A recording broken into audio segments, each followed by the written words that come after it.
Here we go.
Hey everyone, TubeDude number 2 here, Stuart from the Woolpatch. It's 5 o'clock in the UK and look, it's light outside. Thank you Jamie, thank you Christopher, Cabin Boy Knits, for kicking us off for our spring edition of TubeDudes.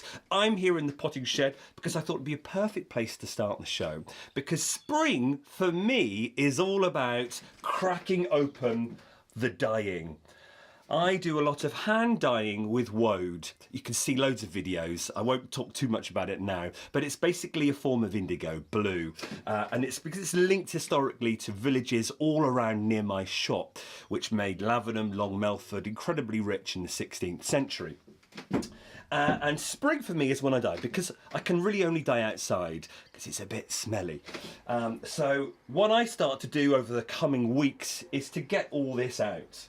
And I thought, well, if I'm going to get it out, I actually might as well get it out with you and dye live on our show in, well, we've got 45 minutes. In 20 minutes, I'll have the vat ready and we'll dip dye some material. What should we got? I'll just open this box here.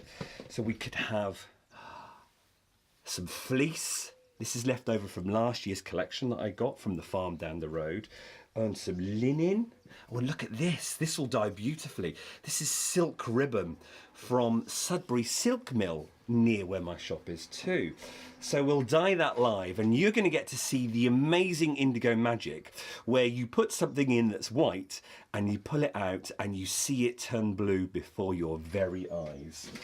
I won't get the big vat out. I'm going to leave that here, but I have prepped the small vat that I often take round to schools or WIs ready for you. So I've just got to put this all in a box, take it upstairs, might even pick a cheeky daffodil or two, because you can't have that, haven't you? I'm in my yellow already for spring, and I'll see you shortly after the credits for TubeDude number 2 spring edition. Can't wait, see you there.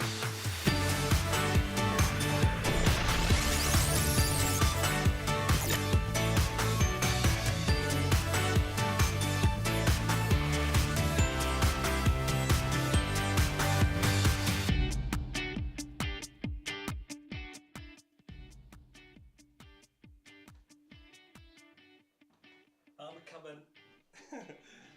Here I am.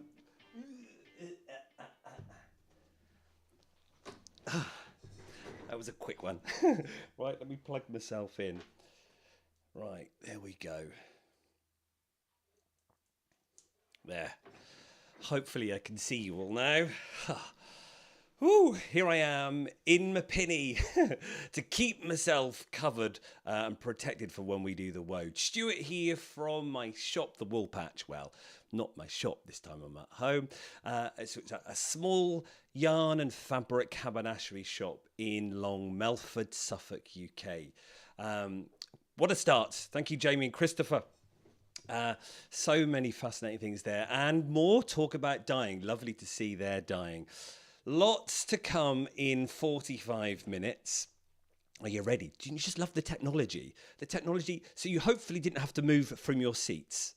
The YouTube would have transported from the Jamie's and Christopher's channel, Cabin Boy Knits, and would have taken you straight to me, and you didn't even have to move. And that should happen from me as well, going from me to Kevin and Ray, Needles at the Ready. You should you just need someone now to provide you drinks and food, don't you? But you do have that 15-minute little break where you can nip and top up your snacks. Lovely seeing you in the chat already. So many of you giving me your 3-word welcomes from all over the world, which is wonderful. Now, as you know, you'll be seeing in the chat there, Producer Fizz. She keeps everyone in check in the YouTube comments. You'll see her there with the spanner there. And she's got a little W too, because she's become a member of the channel. Many of you have often said, oh, you'd like to support the shop, but you're not local, so you can't pop in and buy something. And understandably, you're not going to be buying something online to be shipped you know, across the world and then pay a huge amount of shipping. So we've finally got to that point where we can have a membership and see it like it might be your ball of wool that you buy once a month. Fizz has joined, and you can see a little W next to her name. And I think that colour changes the longer you are. So it's another way of supporting the shop. But Fizz is there. She's going to be dropping in links all the way through the show. So if you see anything, you like anything, you can just click on that link. Now, some of you may just be watching from your seat and not joining in the comments. No problems at all. We'll deliver the show as normal. We might pop to the live comments every now and again just to see how we're doing. But the show is there for you. We have our usuals, so let's get our little running order up. Here's what we've got over the next, 40 minutes now. We're going to talk about spring, because it is spring. Well, tomorrow, officially. And then, yes, I've got it sat next to me here. Oh, there, look. Let's get that into shot ready. Do you want a sneak peek? Hold your noses. There it is. Look at that flower there. Smell. Let's go back. Where were we? So get back to the running order, and there we go. So we have that, and the woad. Then we're going to talk about crocuses and a cowboy. I get to dress up, which I'm pleased about. Colin has done an amazing make. You can see it there behind me. And that forms our guest of the year as well.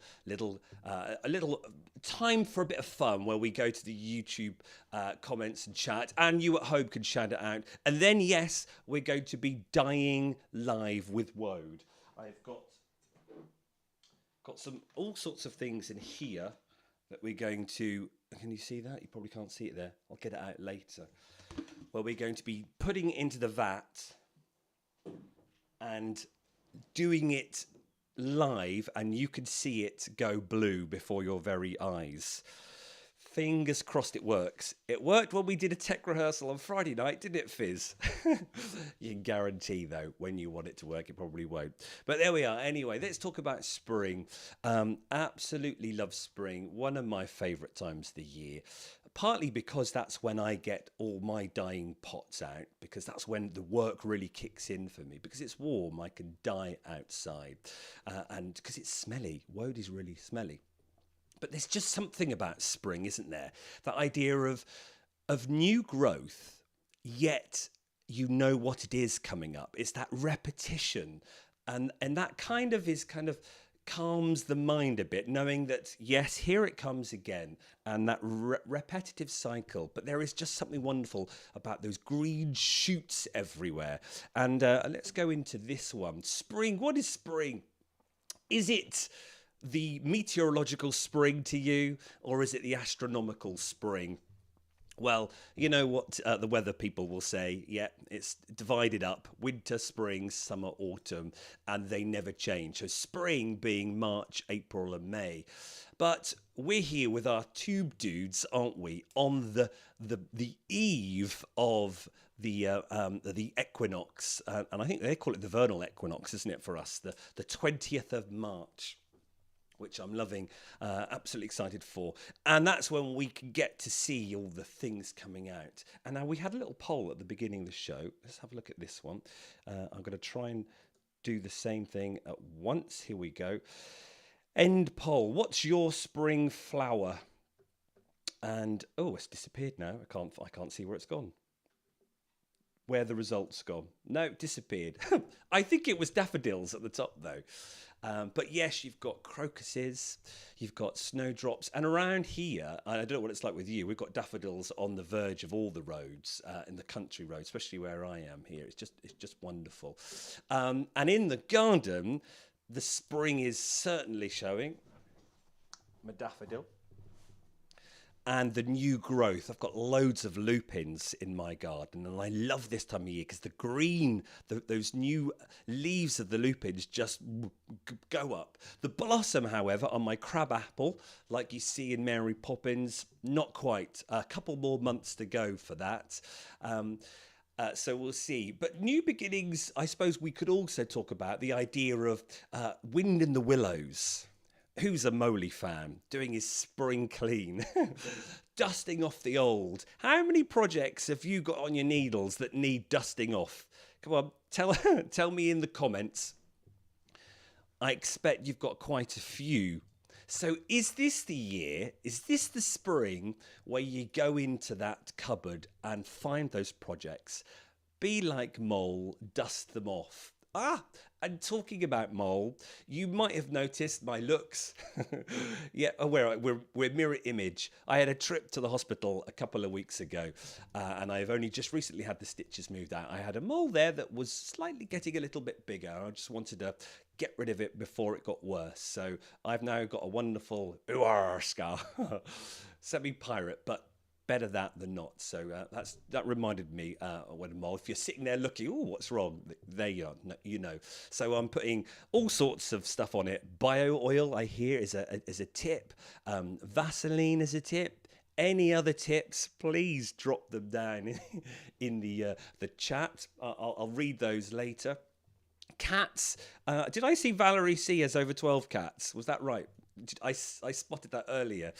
Cats. Well, I've also taken on 3 new cats, 3 brothers. They are 14 years old. Rescued them just before Christmas. And that was our sort of, right, this is something new for us after having some time without cats. But there is something rather special about rescuing old cats. And it's the second time we've done it now. And these boys would have no doubt been split up and would have been sent off, and actually who would have had a home. So we've given them home. So you might see them, some of them, in our next little snippet coming up, which is my garden with the daffs and the cats.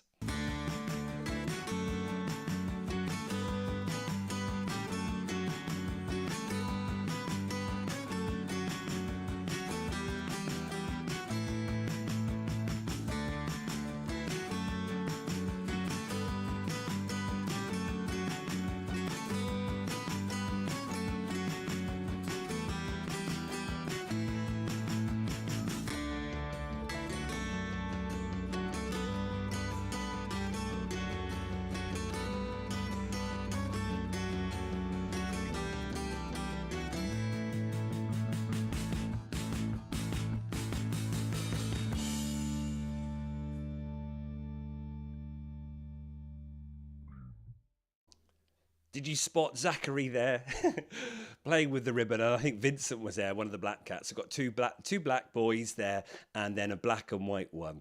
They are dear. Right. Are you ready to do some dyeing? Okay, here we go. So I won't talk much about it because there's loads of other videos that you can find over the years in my YouTube channel about Woad and dyeing with Woad. It is always Woad because Woad made Lavenham this, well, I don't know how rich, but I think they say it was in the top 10, if not the top 20 richest place in the UK in the 16th century.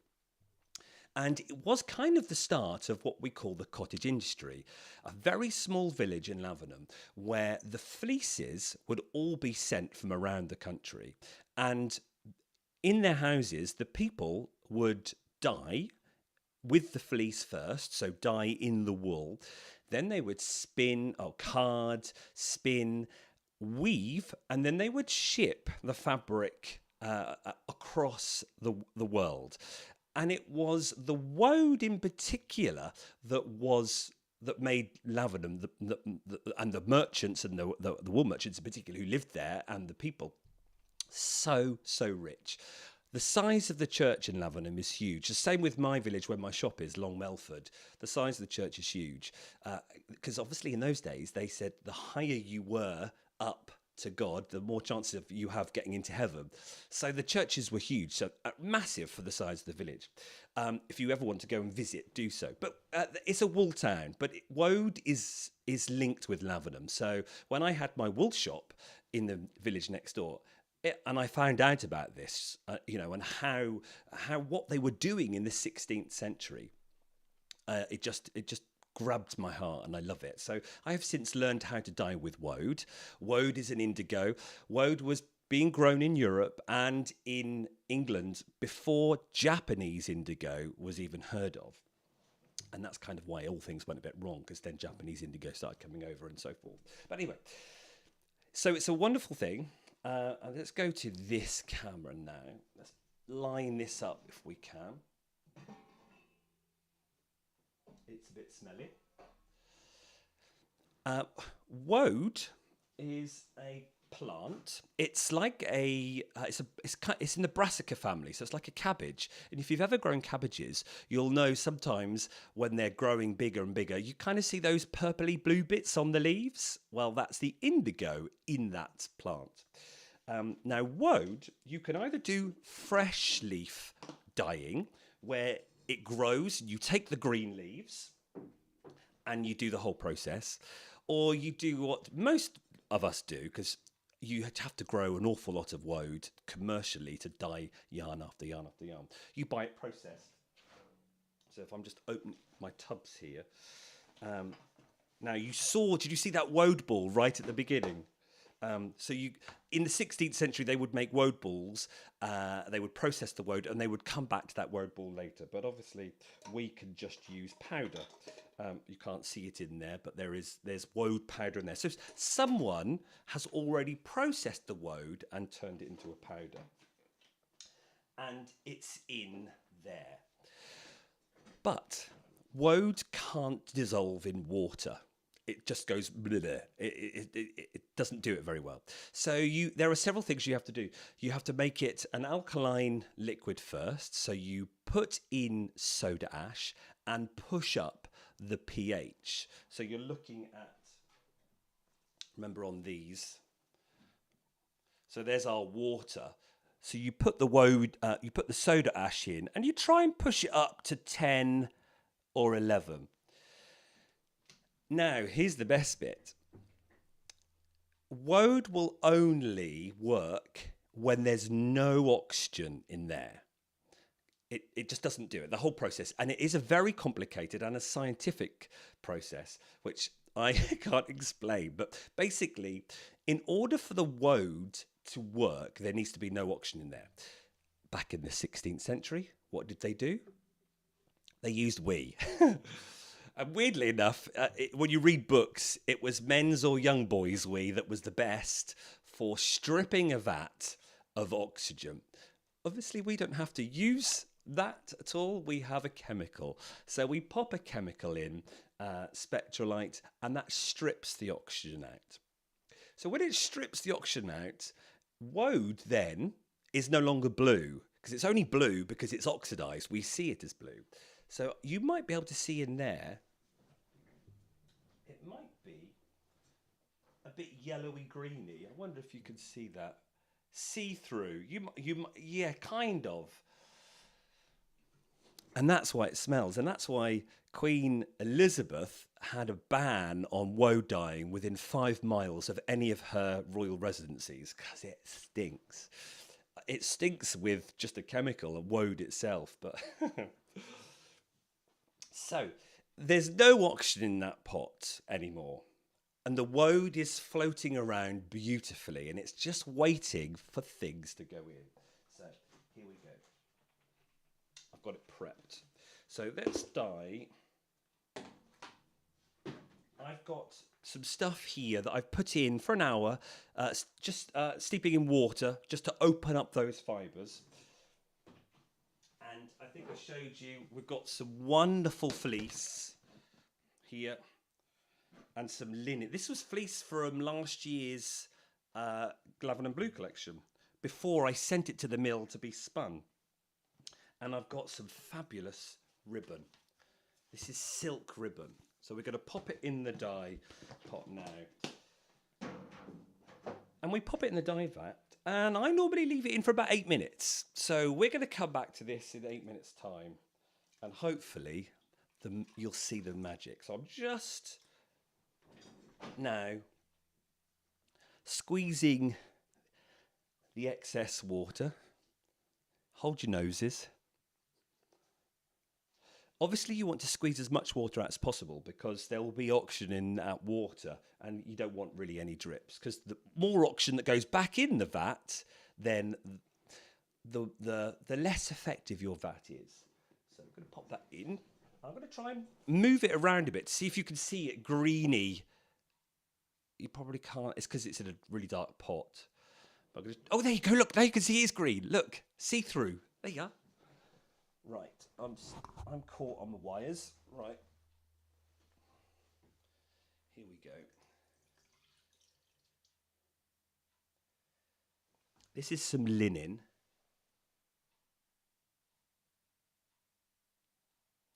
And I'm actually going to try and open this up, because the more scrunched up it is, the more it will be like a tie-dye where the woad can't get to. So I'm going to have this one open.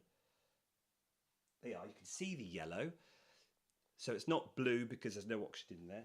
And let's do this lovely silk ribbon. But I'm going to do this like tie-dye.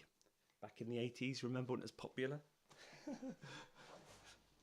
So I'm going to twist it a bit to try and get some, what's it called? Resistance. No, that's not the word, is it? It's something like that.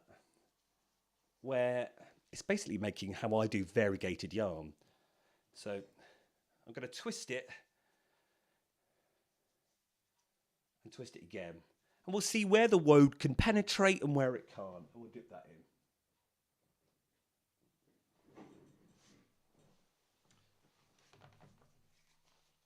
Get my rubber glove on. Dip it all in. Pop the lid on.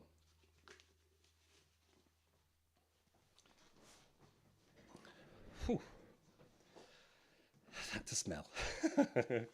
Right, we're going to leave that there for it to about 8-9 minutes. So that should take us to about half past 5, half past the hour, because I know you're watching from wherever you are. So that's going to be working its magic. Just think of the woad that's floating around in that vat, and it's now going, "Ooh, what's this? Or what's this?" And it's sort of basically going into the fibres. Okay, just imagine that. Right, let's move this out of the way. And let's just move that over there, because I want to talk to you about crocuses now. Crocuses, I love them. They're all about, in certainly Norwich City, Chapperfield Gardens, there's lovely display of crocuses. And I love them in the garden.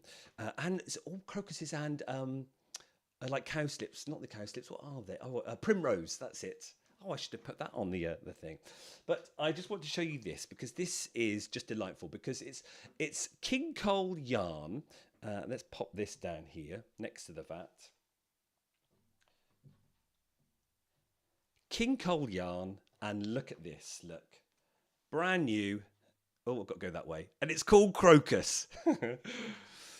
And we have a... Come back to me.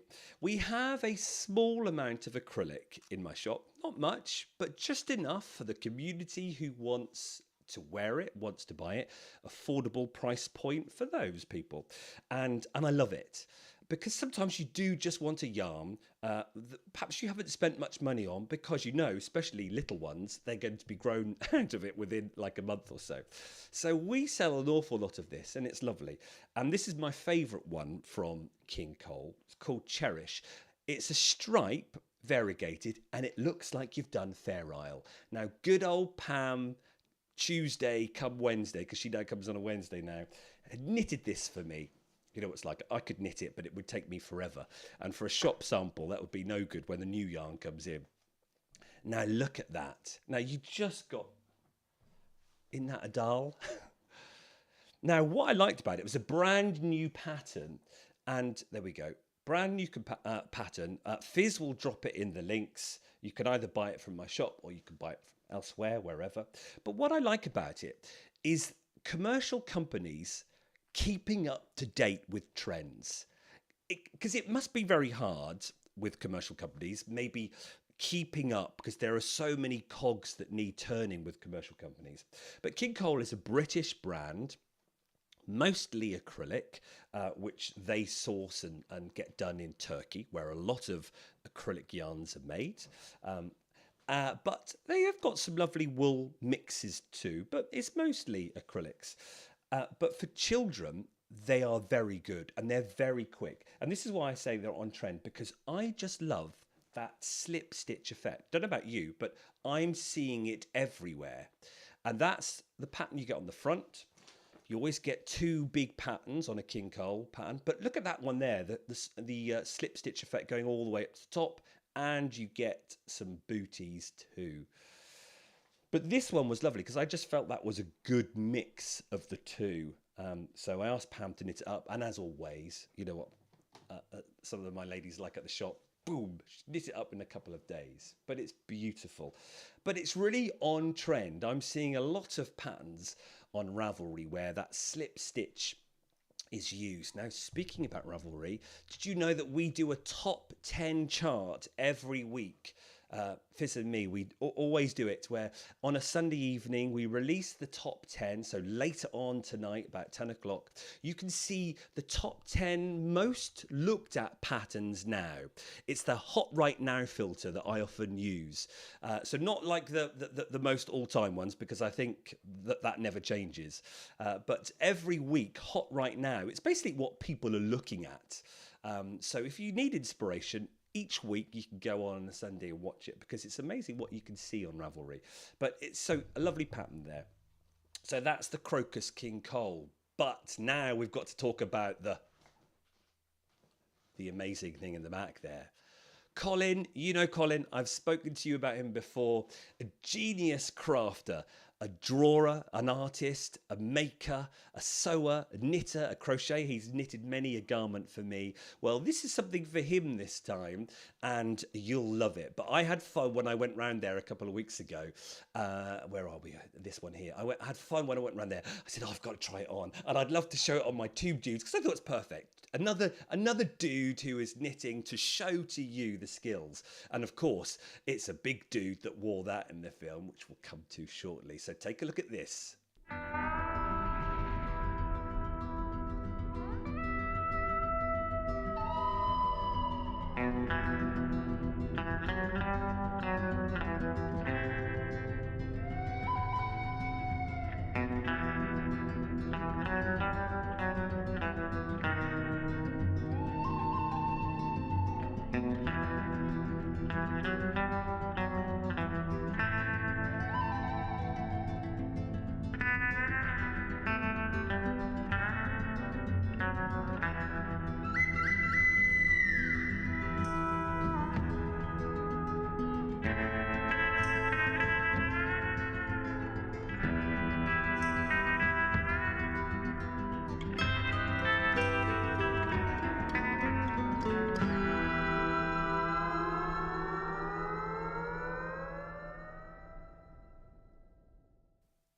Isn't it stunning? No pattern. He copied it from pictures and from the film itself, freezing it. But Colin is a big poncho fan, loves wearing them because they're so versatile. Now, you know Colin as well. He, made it even more versatile. So it's not just a poncho that goes over your head. Now, can I focus it? Yeah, so there we are. It's got two zips. So there you have the button. And you could do that if you wanted to, because that's what we call a sham underneath. It's not an actual jumper. Look. I love these, hence why it's called a sham, because it's not real.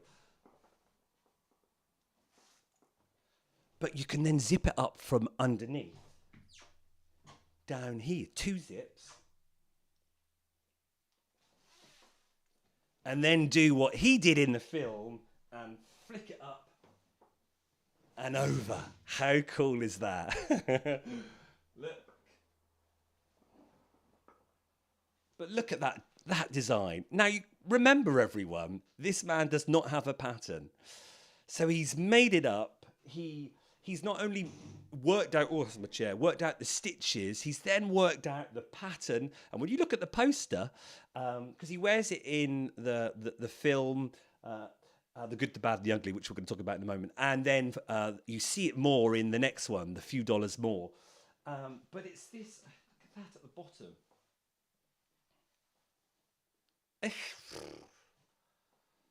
Phenomenal, isn't it? Absolutely phenomenal.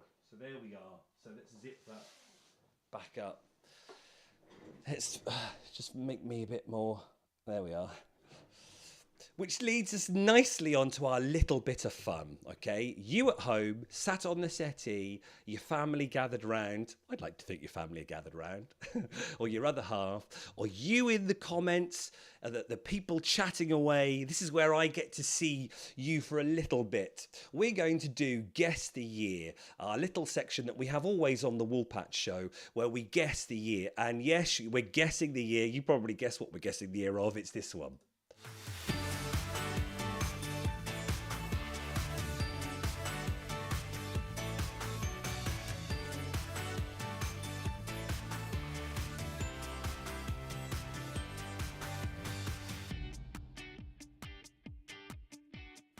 See, there it is in the poster. That was, I think, when they redid it and recolored it and everything. But yes, that's the poncho there. Right, so it's the good, the bad, the ugly. But what year was it? You've got a minute to write in the chats, YouTube people, on the comments, write the year, and I'm going to pop them on the screen. If you're sat at home, shout it out. Shout it loud so I can hear you. But otherwise, we've got a minute for you to work out the year. And at the end of the minute, I'll then give you what the year it is and we'll see who got it right. Okay, I'm going to press play on this now and off we go. Minute. Give us your years.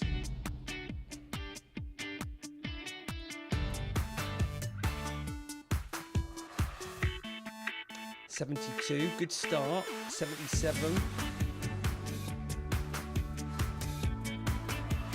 64. James says 72. Hey James. Gary's having a guess. Good to see you, Gary. 86. Oh well, that yes, but that was the redone version. Think of the original. Got 30 seconds left, everyone. 69, 67, 66, 70. Come on, keep them coming in. Telling your neighbour what, come on, here at the back. Try and get as many as possible in the time. 1970 something. I'll give you that. 1967, Bob. 84, 66, 67. Diane says 75. Sue, oh hey Sue, Knitter Natter, Curly Sue Thursday. 1968, I think. Hubby is a huge fan of Clint Eastwood, so hope he's right. Oh, I think I've got some bad news coming away. Windle, oh, love 67, 72, 86, right. 76, 66, 67, right, we'll go for it. I'll tell you now, the answer to Guess the Year for The Good, the Bad, the Ugly, when that came out was 1966. Well done if you said 1966. I do recall seeing a few there. Just quick scrolling. Laura, well done, Laura. Who else said it? 1966. Sadly, Sue, you're 2 years out. You're going to have to tell hubby. Quick scroll. Can I see any? And Moni Dawson, 66. Terry Johnson, 66. Robin, the Knitting Coop, 66. Beth, Karen, Wendy, Debbie. Brilliant. Superb. Bit of fun. Right, from one bit of fun then to another bit of fun. Yes, competition time. Every dude all today is doing a little competition, and it's similar competition for all of us with what we're giving for a prize. You could win up to £10 or $10 patterns of your choice. And I will buy them for you and then send them to you. Most of them will probably be digital because it could be a Ravelry pattern. It could be a knitting or a crochet pattern on Ravelry. But not forgetting sewers. I've been busy sewing over the last couple of weeks. These are all my blocks for something special. If you watched my last vlog, I'm not going to say anything more about it because you've got to go and see. But yes, you could be a sewer, and then I'll treat you to a sewing pattern. It could be something from Merchant and Mills, up to £10. And it's the same thing. And if I press this button here, we should show you what our competition is. I've wanted to do one of these competitions for a long while because it's you, the creator. And many of you are so talented with knitting, crafting, but you're also talented with words. Look at Jamie and his poetry at the beginning there. So Fizz is going to drop the link in the chat. I will put it in the description below at the end of the film. And basically you go on and you say the thing about spring and then give me something else. It could be a poem. It could be a couple of words. It could be something meaningful. It could be something silly. Just whatever. And me and Fizz, when we have our evaluation like we do after every show, and we worked out what went well, what didn't, you know, classic teacher, even better if. And we'll look at the results and then we'll choose them. And then we'll do it on the next show where we'll reveal the winner. It's only open for 24 hours, but it's to say thank you for investing time in us, in watching us. A little treat for you. But it probably does mean doing a bit of work. So not a simple answer. But, you know, it could be something really short and sweet. Doesn't matter. Doesn't have to be long at all. But if you want to take the time to enter, then click on that link. It takes you to a Google form. We're not collecting emails. It doesn't go on a mailing list. It literally is just so I can email you back if we choose you the winner. So there we go. The thing about spring and blah, blah, blah. You know, maybe even like a roses are red, violets are blue. Bloody, bloody, blah. Bloody, bloody, blah. I love you. Right. Are you ready? Are you ready? It's time because we have just under 10 minutes left to pull it out and to see it go blue. Ready? Right. Come on. I'm going to put my gloves on.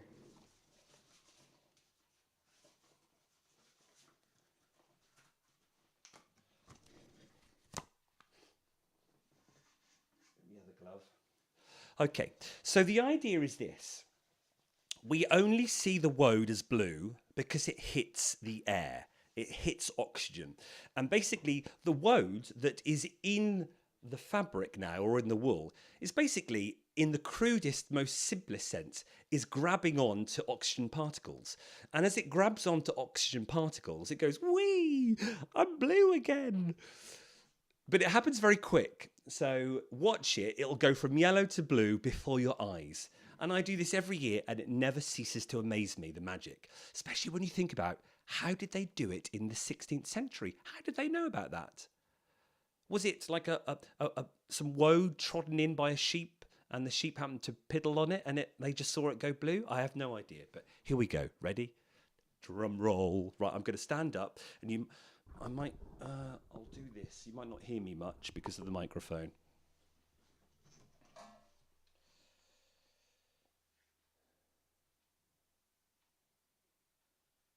Right, I'm taking the fleece out first.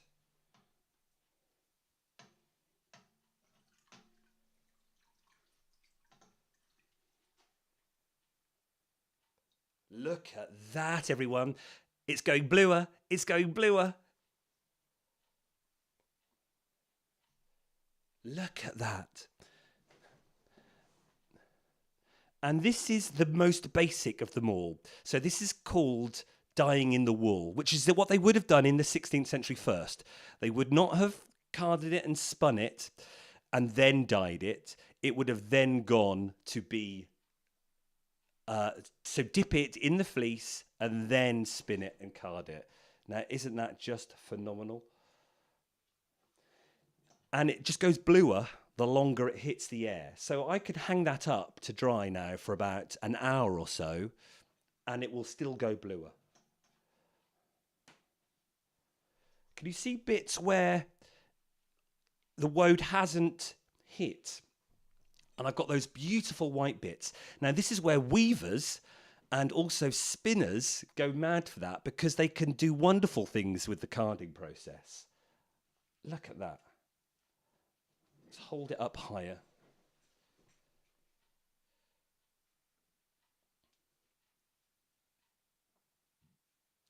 Goes to show how thick this yarn is, this fleece, when that woad can't penetrate.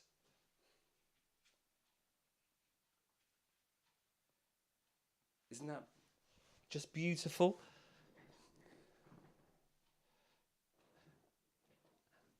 And let's do that. And obviously, this is where woad is really clever, because the more you dye, the more exhausted the woad gets. Because imagine the woad gripping onto that. Well, it now means there's not much woad left in the vat. So the more you dip, the less the woad gets. So I can make, giving away my secrets now, I can make faded yarn, like a fade kit, a doddle, because by the time I've dipped my 5th hank, I'm going to get light blue compared to my first hank, which was a denim blue. You ready for the silk? I've seen, Fizz has just said, wait till you see the silk. Yeah, you wait. Right, here we go. Let's do linen next. So there it is, yellow. Can you see it starting to turn blue? I'm going to give it a squeeze.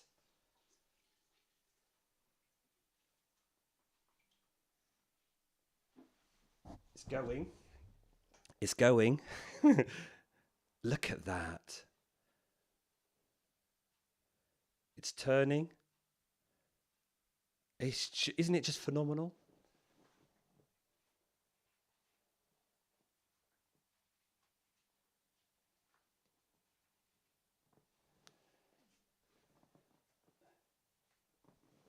Absolutely, Nathan. It is. It is witchcraft, isn't it?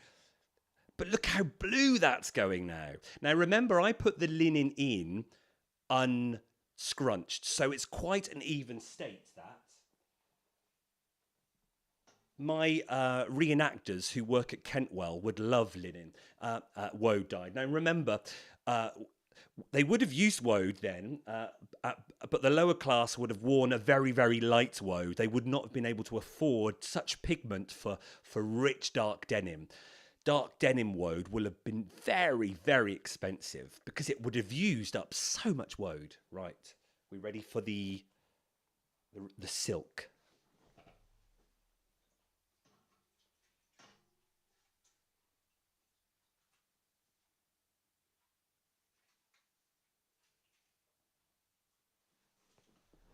Okay, so this is turning. It's turning blue because the woad that's in the silk and in the fibre is hitting oxygen, and it's grabbing on. The molecules are kind of grabbing on to those oxygen molecules. So therefore, it turns blue. We see it as blue because it's oxidizing. It's phenomenal, isn't it? It's like your jeans. So, but woad, natural dyeing like this, woad is a pigment. It's not a dye where it is affecting the chemical structure. It is only blue because the woad is clinging to the fibres. So just imagine Mr. Little Woad is going, oh, I want some silk. Oh, and it's grabbing hold. The more you wear that silk, the more the woad rubs. And yes, over time, like your jeans, it will rub off and you'll get a wonderful faded look. But the beauty of woad is I don't have to set this. It doesn't need mortising. I can wash it, boom, done. And it doesn't crock off. If you get woad yarn and it crocks off on your hands, then something is wrong and it's probably not woad. This will not give... I'm only wearing gloves because I don't want... remember there's a chemical there, or we in the olden days. But now look, remember I scrunched it up. Look at the variegatedness.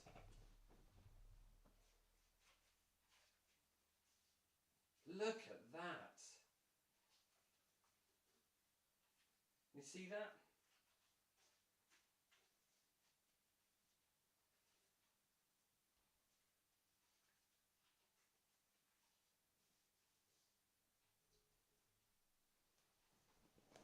Who wants that as a silk scarf? Imagine that as a silk scarf. Right, I'm going to take the gloves off. Ooh.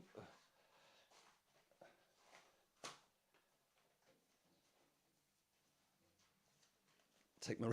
These gloves are a tad tight.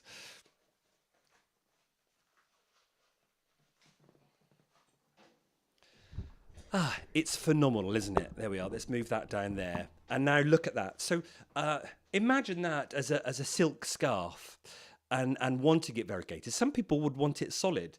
And look at our linen there. Look at that denim blue. Isn't that phenomenal? But just as you, so that's how I dye my yarn. And speaking of yarn,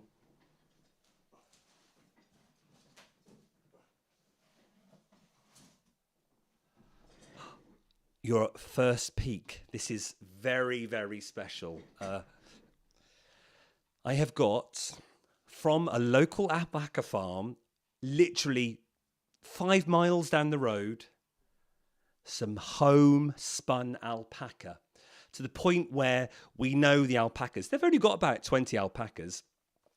But this is from a Supreme champion, because she shows them. This is Monty. And Monty is going to become blue very soon for an exclusive 2023 collection. But before we finish, I do just want to show you what is coming up for the 2023 collection. Take a look at this.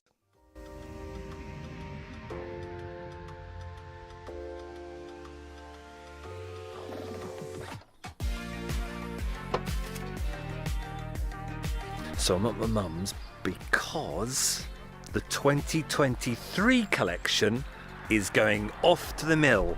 So this is what I got from the farmer earlier this year. All Wensleydale, pack it and then send it off to the mill, ready to hopefully come back next April for me to dye and then for you to have in August, September.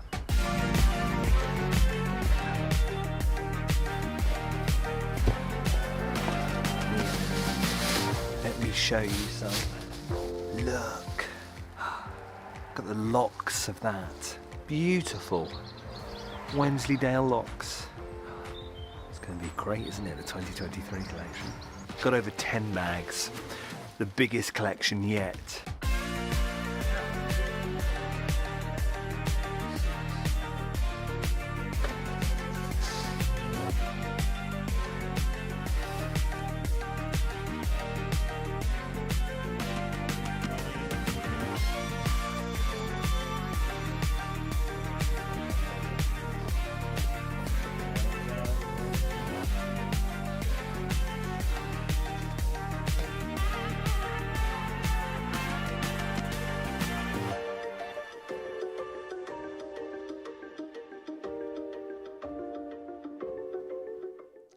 How cool. So 2 collections for 2023. Wensleydale, which is what I always do from a local farmer, literally down the road. And it's going to be wonderful because Wensleydale has got that luster of the locks. And then an exclusive, very, very small alpaca. And what's special about the alpaca one is not only is it from a farm from just down the road too, but the mill, the alpaca mill, is in Norwich, which is 20 odd miles away. So the carbon footprint and the air miles is tiny, absolutely tiny. Oh, it's been wonderful showing you the process, a sneak in sort of insight into what I do every summer outside in the garden, either here or at my mum's. That woad stinks. I hope you enjoyed seeing the blue. Look at it now. Look, it is. Look at that denim. But look at that. It's been wonderful. And what have we got coming up? Yes. Do you want to see? You know who's up next. Kevin and Ray, needles at the ready. Then we've got Michael, Piece for Piece Crafting. I'll be back there. Oh, well, I'm watching more, but I'm helping moderating with Michael. So I'll be in the chat room chatting away. And then, yes, as always, we finish with Fiber Hustle, who have got so many things to reveal to you. It's been absolutely wonderful. Hope you've enjoyed it. 5 TubeDudes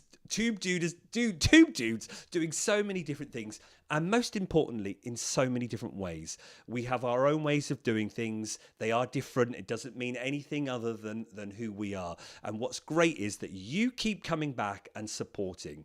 It means an awful lot to us. Hitting that like button, subscribing, all helps us. We're all small businesses, many of us too, and it all helps to sort of go in and get the most out of YouTube. But most importantly, thank you for investing the time, especially today, a lot of hours watching us. us. It's not the same without you, and we love having you here. So I hope you've enjoyed it. Thanks for spending the time with me. I'm signing off, and you don't have to do anything. You've got 10 minutes now to quickly get something, and YouTube should revert straight to Kevin and Ray. So you'll see their thumbnail coming up, and then just wait to the top of the hour. Thanks, everyone. It's been a blast. Cheers. Bye-bye.